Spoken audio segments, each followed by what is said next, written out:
Poor black mechanic fixes animal shelter generator during blackout, saves dozens of pets. We don't need your help. I've already called the emergency service company we have on contract. With all due respect, ma'am, those animals can't wait another hour in this heat. I can have your generator running in 15 minutes. The standoff between Elaine Whitfield, the meticulously dressed director of Millfield Animal Shelter, and Ray Jackson, a grease-stained mechanic in worn overalls, intensified as the desperate sounds of barking and meowing echoed through the darkened hallways. Sweat beaded on Elaine's forehead, her usually composed demeanor cracking under the pressure of the crisis. The backup generator had failed during the worst blackout to hit the county in decades, and with temperatures soaring past 95 degrees, the shelter's cooling system was completely offline. Through the windows behind Elaine, Ray could see shelter volunteers frantically moving between kennels with flashlights, trying to calm the increasingly distressed animals. Several elderly dogs were already showing signs of heat exhaustion. "Every minute counts," Ray insisted, taking a step forward, his toolbox heavy in his hand. "I've been fixing engines since Vietnam. I know what I'm doing." Elaine's face hardened as she blocked the doorway to the utility room. "I can't just let some random person off the street tamper with our equipment. We have protocols, insurance requirements." She glanced nervously at her watch. "The service company promised they'd be here within the hour." "Those animals won't last an hour," Ray said, his voice rising. He pointed toward the kennels where the barking was growing more frantic. "You can stand there and wait while they suffer, or you can let me help them right now." A young volunteer appeared behind Elaine, her face flushed with heat. "Ms. Whitfield, Mabel's panting really bad, and some of the older cats aren't moving much anymore." Elaine hesitated, the weight of responsibility evident in her eyes. The standoff reached its breaking point as a loud crash echoed from somewhere in the shelter, followed by frantic shouts for help. But let's go back to how this all started. It was just 3 hours earlier when Ray Jackson woke up to what seemed like an ordinary Tuesday in the summer of 1986.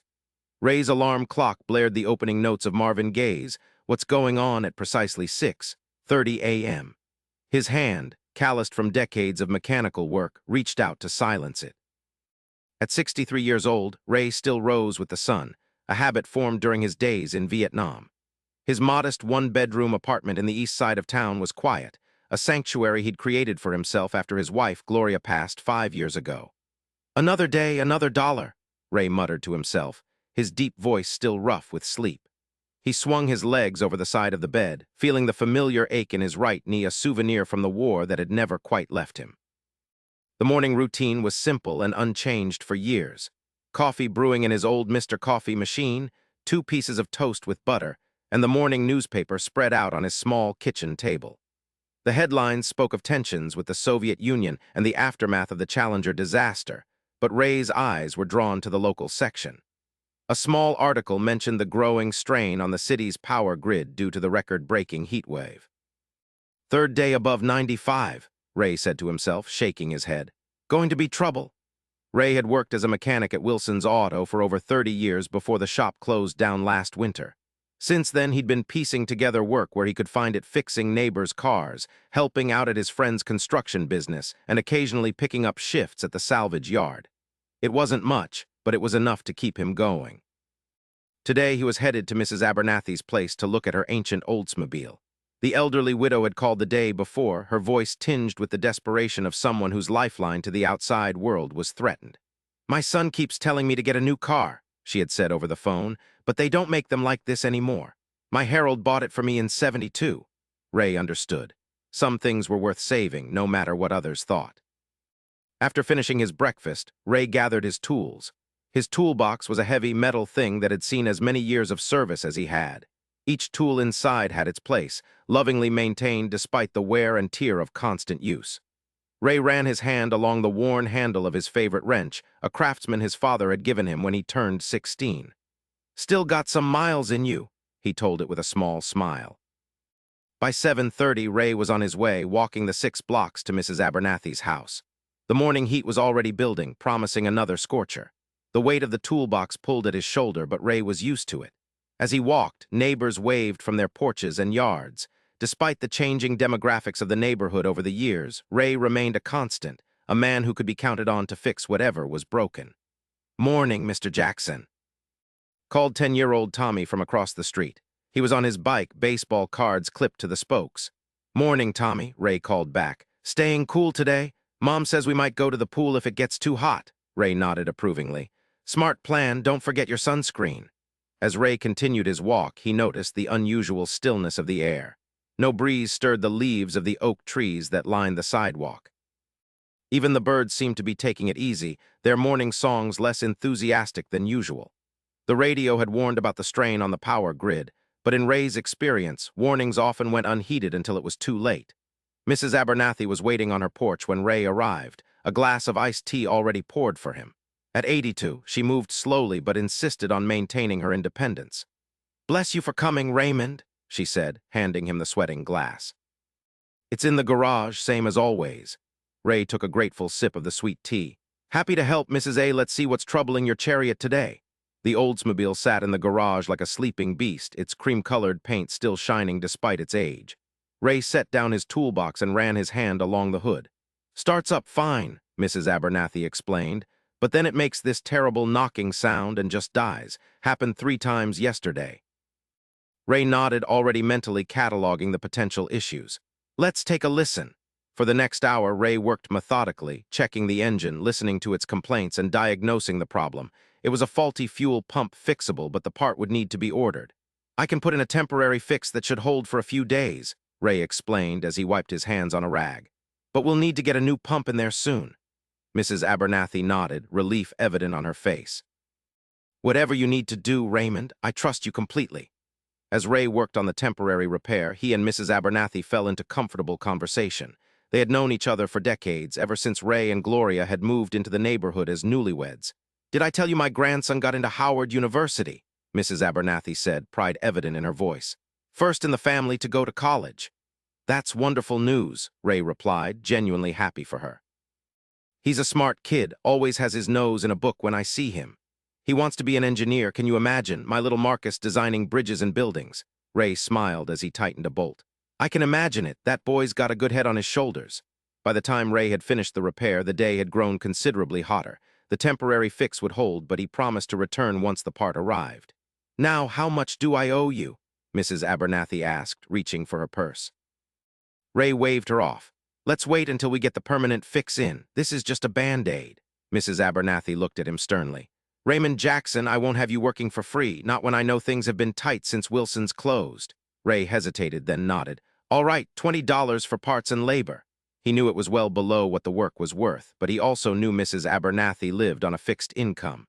Some things were more important than money. After leaving Mrs. Abernathy's, Ray decided to walk through the park on his way home. The heat was intense now, the sun high in the sky. He could feel sweat soaking through his shirt, but the shade of the park's old trees offered some relief. The park was unusually empty for a summer day, too hot, even for the most dedicated joggers and dog walkers. Ray found a bench and sat down, giving his knee a rest. From his vantage point, he could see across to the newer part of town, where the Millfield Animal Shelter stood on the edge of the park. It was a relatively new building, opened just a few years ago after a community fundraising effort. Ray remembered reading about it in the paper, a state-of-the-art facility designed to house abandoned and stray animals until they could be adopted.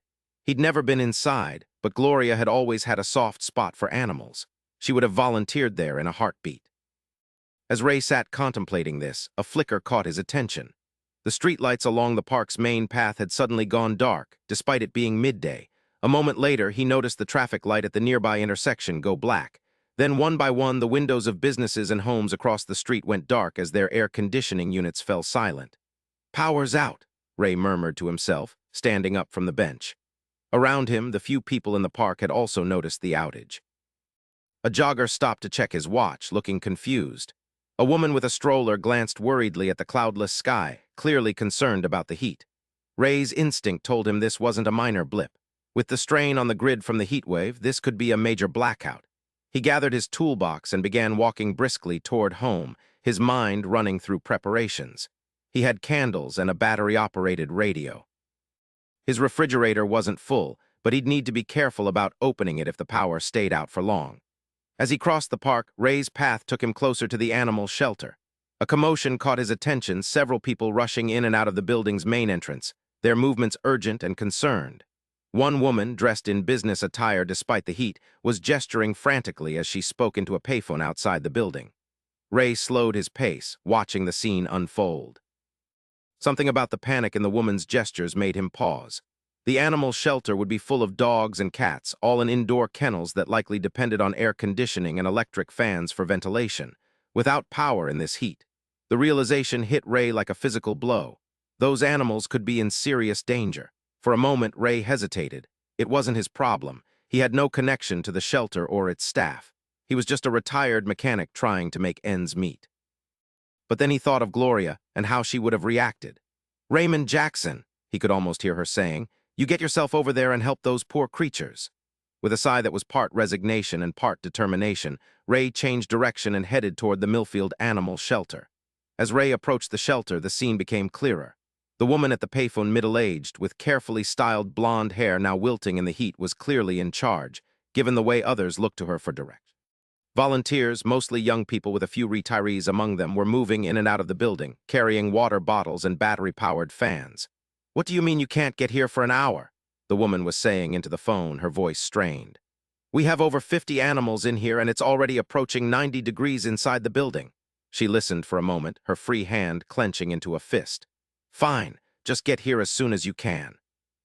She slammed the receiver down and turned toward the building, nearly colliding with Ray.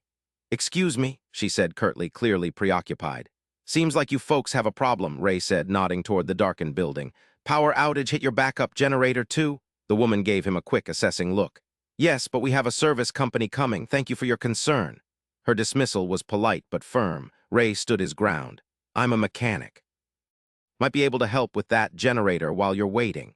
The woman's expression wavered between relief and skepticism. "You work with generators?" "I've worked with all kinds of engines for over 40 years, ma'am. Generators aren't much different from car engines, just serving a different purpose." The woman hesitated, then extended her hand. "Elaine Whitfield, I'm the director here." "Ray Jackson," he replied, shaking her hand. "If you show me to your generator, I can take a look." "No guarantees, but it's better than just waiting, especially in this heat." Elaine seemed to be weighing her options. Through the glass doors behind her, Ray could see volunteers moving through the dimly lit interior, their faces concerned. "All right, Mr. Jackson," she said finally. "Follow me." As they entered the building, the sound hit Ray first, dozens of dogs barking in a cacophony of distress, punctuated by the yowling of cats. The air was already noticeably warmer inside than out, heavy with the smell of animals and cleaning products. "Our HVAC system is completely down," Elaine explained as they moved through the reception area. "We've got battery-operated fans for some of the kennels, but it's not enough. Some of our older animals and those with health issues are particularly vulnerable to heat." They passed through a hallway lined with kennels, where volunteers were offering water to anxious dogs. Ray caught glimpses of different breeds, from tiny chihuahuas to large shepherds, all showing signs of discomfort in the growing heat. "How long has the power been out?" Ray asked, trying to gauge the urgency of the situation. "About 45 minutes now," Elaine replied. "The main power went first, and the backup generator started automatically but failed after about 10 minutes. That's when I called the service company. They're swamped with emergency calls, so they can't get here for at least an hour, maybe longer." Ray nodded grimly. An hour in this heat could be dangerous for the animals. They reached a door marked utility room at the back of the building. Elaine produced a key and unlocked it, revealing a small room housing the generator, electrical panels, and water heater. The generator was a commercial model, newer than Ray expected. "Has this given you trouble before?" he asked, setting down his toolbox and examining the machine. "Never," Elaine said. "It's only 2 years old, we test it monthly, and it's always worked perfectly." Ray circled the generator, his experienced eyes taking in details that might escape others. "When did you last have it serviced?" 6 months ago. Everything checked out fine." Ray nodded, then knelt beside the generator, opening an access panel. He pulled a small flashlight from his toolbox and peered inside. "Mind if I try to start it up? I want to hear what it's doing or not doing." Elaine gestured for him to proceed. "Please." Ray located the manual start controls and attempted to fire up the generator. It coughed, turned over twice, then fell silent. He tried again with the same result. He murmured, more to himself than to Elaine. He turned to his toolbox and selected a few tools. For the next several minutes, Ray worked methodically, checking connections, inspecting components, and testing various parts of the generator's system. Elaine watched anxiously, occasionally glancing at her watch. I should check on the animals, she said finally. Will you be all right here? Ray nodded, deep in concentration. Go ahead, I think I might be onto something. Left alone, Ray continued his investigation with the focus of a man who had spent his life solving mechanical puzzles. The generator was indeed a good model, but even the best machines could fail. The question was, why had this one chosen today of all days? After about 15 minutes of careful examination, Ray found the likely culprit, a fuel filter that was clogged almost completely, preventing adequate flow to the engine. It was strange for a regularly serviced generator to have such a severely clogged filter, but Ray had seen stranger things in his career. He was just removing the filter when Elaine returned, her face more stressed than before. Any luck? She asked, a note of desperation creeping into her voice. Think I found the problem, Ray replied, holding up the clogged filter. This should have been changed months ago. Someone wasn't doing their job properly during service checks. Elaine frowned. Can you fix it? Ray considered the filter. Normally, I'd just replace it, but I don't have a spare. I might be able to clean it out enough to get it working, at least temporarily. Do whatever you can, Elaine said, her professional composure slipping slightly. We've got animals starting to show signs of heat exhaustion. The volunteers are doing their best with wet towels and the few battery fans we have, but it's not enough. Ray nodded and returned to work with renewed urgency. Using solvents from his toolbox and compressed air from a small canister he carried for emergencies, he meticulously cleaned the filter, removing as much of the debris as possible. It wasn't perfect, but it might be enough to get the generator running until proper repairs could be made. As Ray worked, he asked Elaine, "How many animals do you have here right now?" 57, she replied. 32 dogs, 21 cats, and 4 rabbits. We're near capacity. Summer is always our busiest time. Been open long? Ray asked, partly to keep Elaine's mind off the ticking clock. 3 years. Before that, the county shelter was the only option, and they were constantly overcrowded. We started as a nonprofit to give the animals better chances at adoption.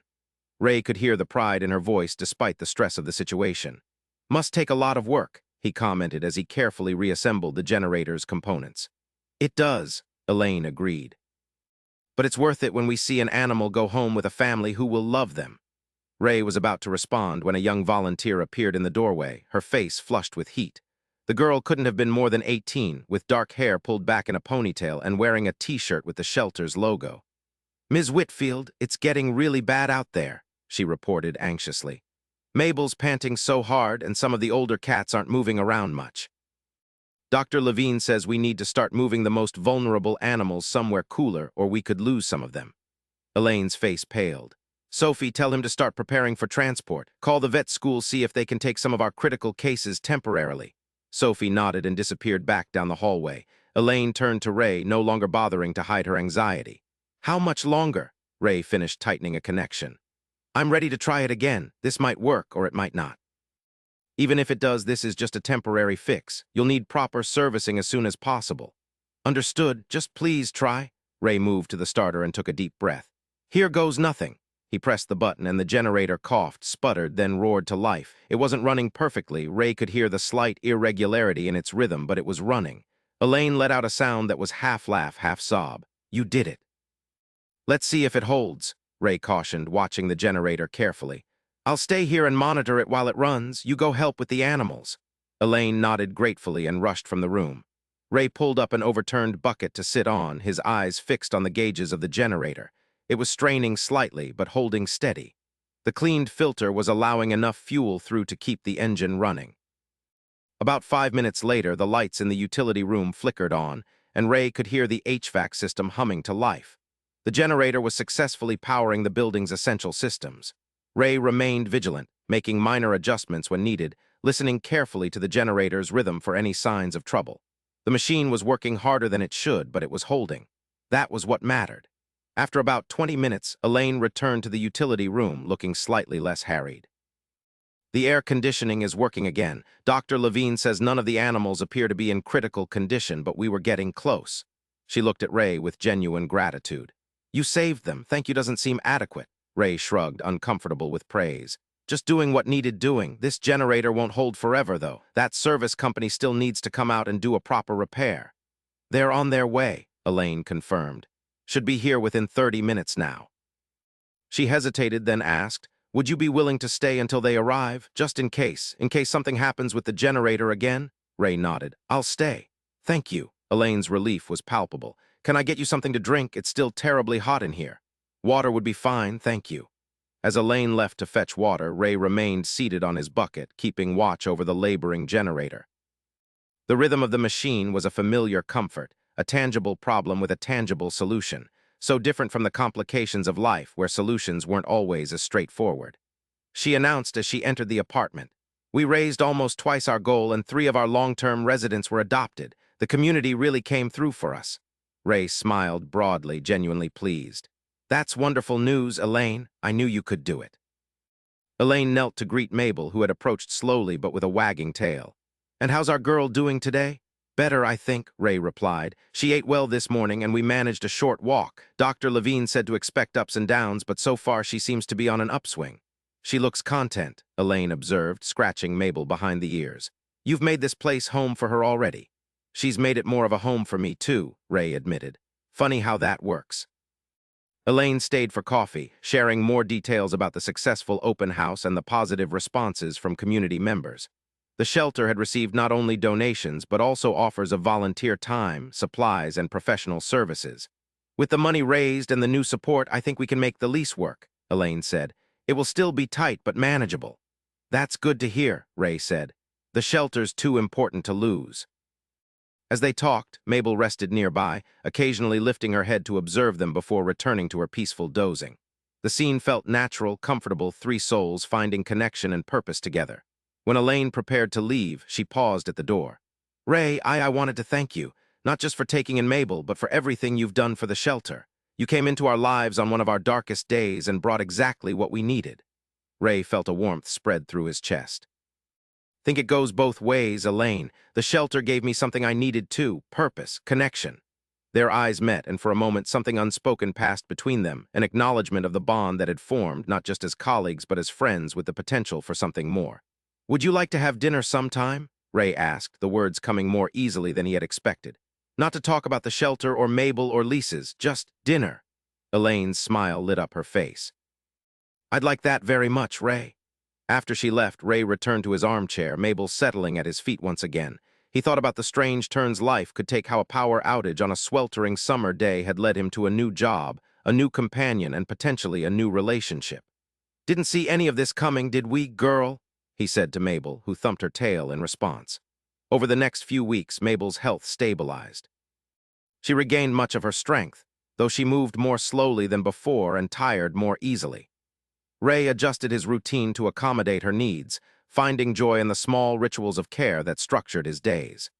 His relationship with Elaine developed gradually, beginning with that dinner and expanding to include weekend outings, long conversations, and a deepening appreciation for each other's company. They moved carefully, each carrying the experiences of their past relationships, but with a shared openness to new possibilities. At the shelter, the crisis had been averted. The new lease was signed, securing their location for 3 more years. The community support generated by the open house continued, with new volunteers joining and donations arriving regularly. Ray maintained his Wednesday maintenance schedule, finding satisfaction in keeping the systems running that supported the shelter's vital work. On a crisp October morning, nearly 3 months after the blackout that had changed the course of his life, Ray sat on a bench in the park, watching as Mabel investigated a pile of fallen leaves. The old dog moved with more confidence now, her recovery progressing better than Dr. Levine had initially predicted. Elaine sat beside him, her hand comfortably entwined with his. They had been watching the shelter's annual adoption parade, a procession of animals, and their new families celebrating successful matches made throughout the year. "Look at them all," Elaine said, gesturing toward the happy groups of people and pets. "Every one of those animals might have been euthanized at the county shelter. Instead, they've found homes, families." Ray nodded, understanding the depth of what she was saying. "You've built something important, Elaine, something that matters." "We all have," she corrected gently. "It takes a community to make a difference like this." They sat in comfortable silence for a moment, watching as the parade wound its way around the park. Mabel returned to the bench, settling at Ray's feet with a contented sigh. "You know," Ray said thoughtfully, "when that blackout hit, I was just walking through the park, heading home with my toolbox, had no idea my life was about to change." Elaine squeezed his hand. Sometimes the most important moments come when we least expect them.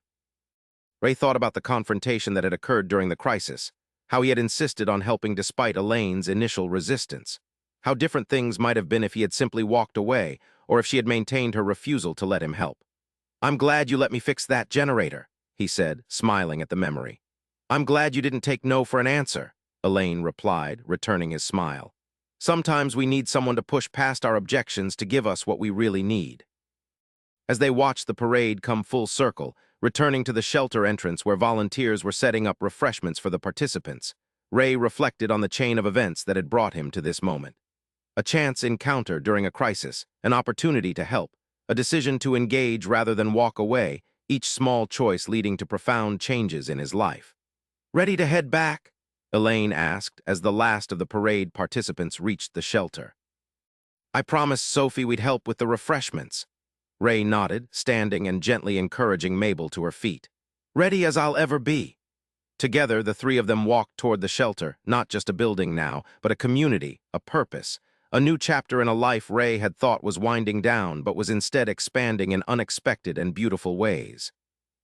And as they approached the shelter entrance, Ray couldn't help but smile at the thought of that hot summer day when he had stood on the threshold with his toolbox, insisting that he could help. He hadn't known then how much he would receive in return, a new purpose, a faithful companion, and a chance at love once again. Some might call it coincidence or timing or even fate. Ray preferred to think of it as simply being open to possibility, to connection, to the unexpected turns that make life rich and meaningful, no matter one's age or circumstances. In the end, he had fixed more than just a generator. He had repaired something within himself, a belief in new beginnings, in the value of reaching out, in the power of compassion to transform not only the lives of animals in need, but also the humans who care for them. If you enjoyed this story, please subscribe and share your thoughts in the comments. Thank you for listening.